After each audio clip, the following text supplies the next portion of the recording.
أن إلى ربك المنتهى. من الآخر ما تحاولش تسيطر ولا على أي حاجة، ما تحاولش تسيطر على أي حاجة ولا إنك تبقى ماسك كل حاجة. هتيجي فترة على الواحد هيلاقي نفسه مكسور، عايز يقعد لوحده ويعيط، عايز يقعد مع حد يفضفض ويتكلم الوجع اللي فيه، بس مش عارف يكلم مين او يروح لمين، خايف ان هو يقول اللي عنده للناس تتريق عليه، او اللي هو هيتكلم معاه يتريق عليه. هنا اعتزل كل حاجة في حياتك، اعتزل كل الناس، حتى اعتزل نفسك واعتزل تليفونك، وابتدي اقف مع نفسك وفكر ورتب دماغك ورتب افكارك. زي ما بتقوم الصبح كده ترتب اوضتك، تشيل الفرش وتشيل الهدوم اللي مرمية وتشيل ده وترتب اوضتك، رتب افكارك ورتب دماغك بالظبط زي ما الأوضة بتترتب.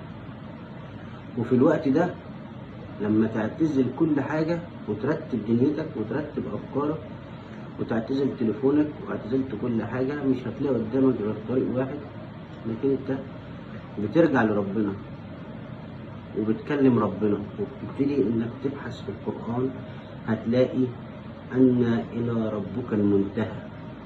خلاص هي في الآخر أن إلى ربك المنتهى.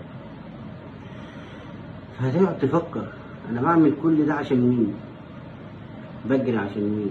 بجيب فلوس عشان مين؟ عايز أبقى أحسن حد في الدنيا عشان مين؟ عايز أسيطر على كل حاجة ليه؟ عشان مين؟ عشان نفسي؟ عشان نفسي. بس في الآخر أن إلى ربك المنتهى. وهنا هتعرف إنك أنت تبتدي تحط رجلك على أول الطريق الصح، هتلاقي خلاص الطريق واضح قدامك والطريق بقى مستقيم قدامك ومشيت على الصراط المستقيم. أن إلى ربك المنتهى. هتعرف إنك أنت طول طريقك وطول محاربتك وطول ما أنت ماشي وبتحارب عشان تبقى كل حاجة وأحسن حاجة وتسيطر على كل حاجة، إن في الآخر أن إلى ربك المنتهى. وهتبتدي تتعامل بأدب مع الله، هتبتدي تعرف إن أي تعثر في حياتك ما هو إلا تقدير الله، وهتبتدي تؤمن بالقدر خيره وشره. هو القدر فيه خير وشر؟ أيوة طبعا القدر فيه شر كمان، لأن كل شر بيؤدي إلى الخير وكل خير بيؤدي إلى الشر. الرسول قال الإيمان. ما هو الإيمان؟ قال لك الإيمان بالله وكتبه ورسله وبالقدر خيره وشره. هتعرف إن كل عصر في حياتك أنت تعثرتها كان خير من ربنا.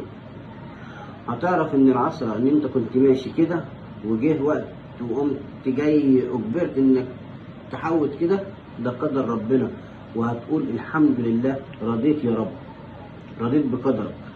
زي مثلا انت بتسعى وبتسعى وبتشتغل وبتسعى وبتذاكر عشان تطلع دكتور، وجي في الاخر نصيبك انك بقيت دكتور وخدت مثلا تخصص جراحة وانت انسان بتخاف من الدم وبيغمى عليك وكده، هتبقى في الاخر دكتور فاشل، او المكان اللي انت وصلت لها وانت مش حاببها انسان فاشل، معاك شهادة ومعلقها قدام الناس ده دكتور ده مهندس ده، لكن قدام نفسك انت خذلان مخذول، قدام نفسك انت مش حابب نفسك، لكن قدام الناس يا ما هنا يا ما هناك، انما قدام نفسك انت مكسور ومخذول. فتيجي تلاقي ربنا لا انا ذاكرت وتعبت وما دخلتش طب بس دخلت حاجه انا حبيتها وبقيت فيها كويس، ده قدر ربنا. هتقول امين يا رب. ربنا بيقول ان الناس كلها متفضلة على بعض، الناس كلها متفضلة على بعض في وجهك، ولا تتمنوا ما فضل الله به بعضكم على بعض.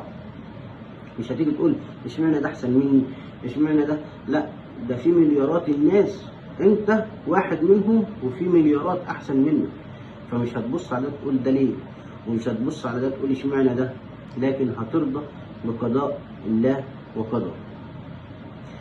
وفي مقولة حلوة بتقول إن الله يعطي أو يعطى أقوى المعارك لأقوى جنود الله.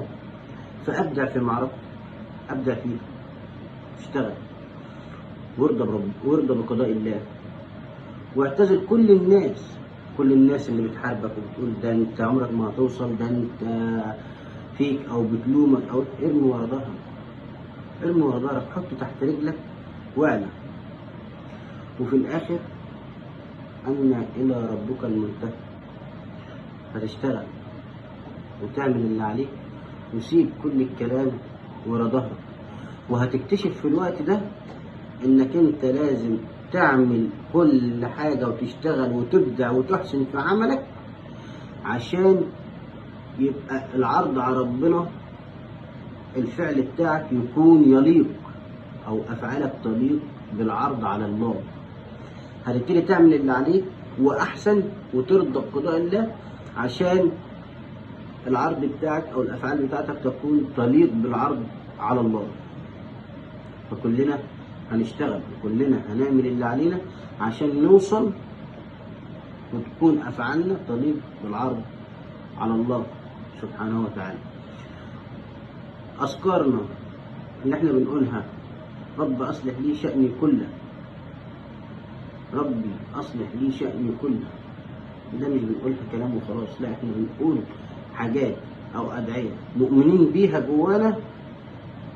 انا دعيت وربنا تقبل مني والعصرة اللي جت لي ديت ربنا وجهني للصح، اصلح شأني، ربنا اصلح شأني وانا مش عارف، انا بحسبها شر ليا لكنها خير ليا، خير.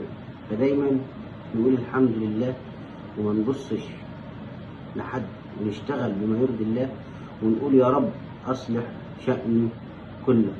ودايما عارفين وفي الاخر وكل بعد ما نبحث وبعد ما نلف وبعد ما ندور وبعد ما نيجي هنلاقي في الاخر ان الى ربك المنتهى،